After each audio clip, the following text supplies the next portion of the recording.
फरमाते हैं कि मैं ना मजदूर लेने गया, बगदाद के चौक में मजदूर बैठे होते थे, तो मेरी उन मजदूरों में से ना एक नौजवान बच्चे पे नजर पड़ी। बड़ा कमजोर सा वजूद था, लेकिन चेहरे पर इबादत का निशान था। माथा बताता था कि नमाज का बड़ा ख्याल रखता है। मैं उसके करीब गया। चेहरे भी बड़ा कुछ बताते हैं ना, चेहरों में भी बड़ी रानाई होती है। फरमाते हैं मैं करीब गया, मैंने उसको कहा बेटे मजदूरी करोगे? तो कहने लगा मजदूरों में बैठा हूं तो हुजूर मजदूरी के लिए ही तो बैठा हूं। तो मैंने कहा कि चलो फिर। कहने लगा नहीं, मेरी कुछ शर्तें। मैंने कहा बताओ? कहने लगा पहली शर्त यह है कि लोग 4 दिनार दिहाड़ी लेते हैं, मैं 3 दिनार लूंगा। मैंने कहा यार भाई तो बड़ी बेहतरीन है, बाकी भी इस तरह की रख ले। उसने कहा हुजूर दूसरी शर्त यह है कि मैं आपकी मुकम्मल बात मानूंगा, लेकिन जब अजान हो जाएगी फिर आपकी नहीं सुनूंगा। तीसरी बात उसने ये की कि हुजूर मैं आपके घर में काम करूंगा पर आपके किसी सवाल का जवाब नहीं दूंगा। कहते मैंने कहा यार तू बड़ा अजीब है, शर्तें तो मालिकों की होती हैं।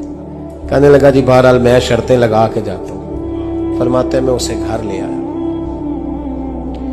काम मैंने उसको बताया, तो जो काम मजदूर सारे दिन में करता है ना उसने 2 घंटे में ही कर दिया। हमारे मजदूर सिगरेट पीने में भी तो आधा घंटा लगाते हैं, वो चाय पीने जाएं तो पौना घंटा वहां। उनको भी तो दयानतदारी करनी चाहिए कि नहीं करनी चाहिए?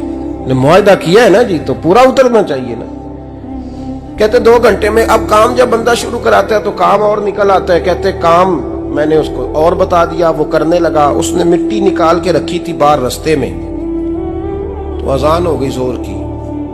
उसने वहीं कुदाल छोड़ी कही और चलने लगा। तो मेरा बेटा कहने लगा इसको जरा बराबर कर दो। कहने लगे चुप कर जा, तेरे बाप से बात हुई थी, जब अजान होती है तो मैं किसी और की नहीं सुनता, सिर्फ अल्लाह रसूल की सुनता हूं।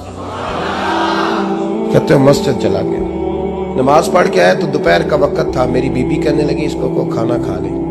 कहते हमने कहा खाना खा लो, तो कहने लगा मैंने रोजा रखा हुआ, रमजान भी नहीं था, नफली रोजा रखा हुआ। फरमाते हैं शाम हुई, मैंने 3 दिनार दिए, तो मैंने कहा तेरा नाम क्या है? कहने लगा मैंने आपसे कहा था मैं किसी सवाल का जवाब नहीं दूंगा। कहते वो चला गया। अगले दिन मैं फिर लेने गया उसे, काम कुछ और निकल आए, तो लोगों ने बताया वो सिर्फ हफ्ते वाले दिन आता है। मैंने कहा क्यों? कहने लगे जी वो कहता है मेरा हफ्ते का खर्चा 3 दिनार है, जब 3 दिनार कमा लेता हूं तो बाकी सारा टाइम अल्लाह रसूल की जिक्र में गुजार दिया करता हूं। फरमाते हैं जी अगले हफ्ते मैं फिर लेने गया, मैंने पूरा हफ्ता इंतजार किया कि काम उसी से कराना है। मैं जब गया तो मैंने कहा चलो। कहने लगा मेरी शर्तें याद है ना? और मैंने कहा याद है भाई, साथ चल। फरमाते हैं काम कराया, 2-3 हफ्ते वो आता रहा। एक हफ्ते में गया तो लोगों ने कहा हुजूर आज नहीं आया। क्यों? कहने लगे बीमार हो गए। कहाँ घर है? कहने लगे बगदाद के कब्रिस्तान के पीछे जो कच्ची आबादी है उसमें रहता है। फरमाते मैं गया, दरवाजे पे दस्तक दी तो कहने लगा हुजूर आप हैं? दरवाजा खोला है, आ जाइए। फरमाते मैं अंदर गया तो मैंने कहा तुम्हें कैसे पता चला मैं आया हूं? कहने लगा हुजूर अल्लाह वाले हो, आप नहीं आना था, वरना अमीर तो गरीबों का पता लेने कोई नहीं आते।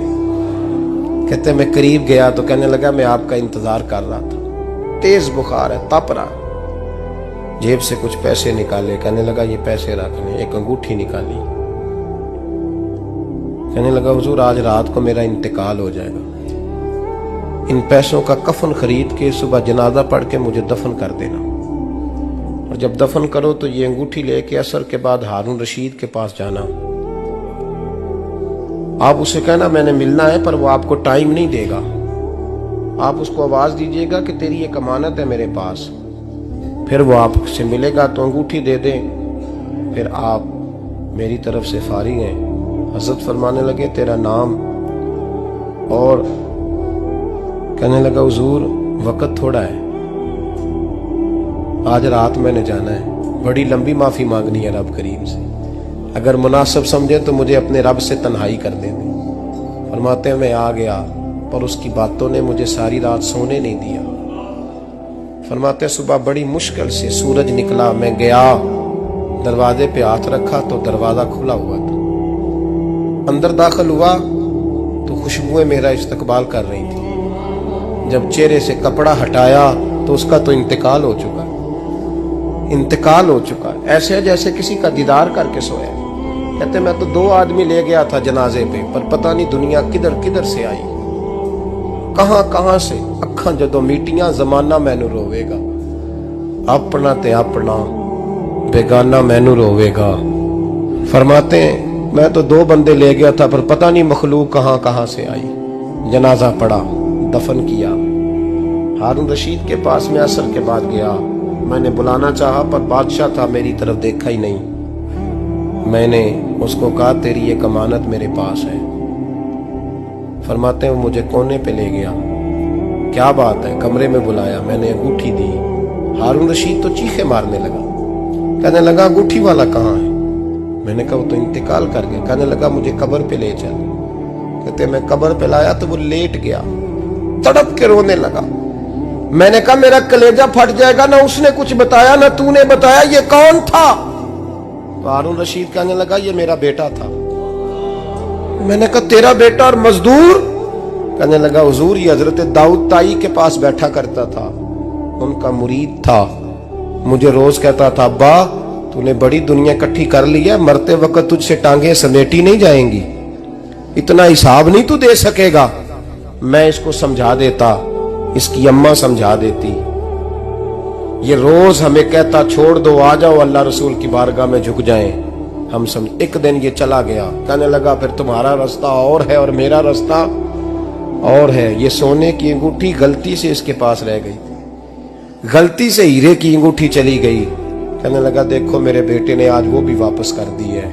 फिर तड़प के कहने लगा हारून रशीद था तो ये मेरा बेटा, पर मेरा मुर्शद निकला, मेरा पीर निकला। भाई जिंदगी तो बड़ी थोड़ी है ना। बाबा साहब ने कहा था उठ फरीदा सुत्या, और दाढ़ी आ गया ही पूर, अग्गा नेड़े आ गया, पिछा रह गया ही दूर। उठ फरीदा सुत्या खलकत वेखन जा, मते कोई मिल जाई बख्शिया ते तू ही बख्शिया जा।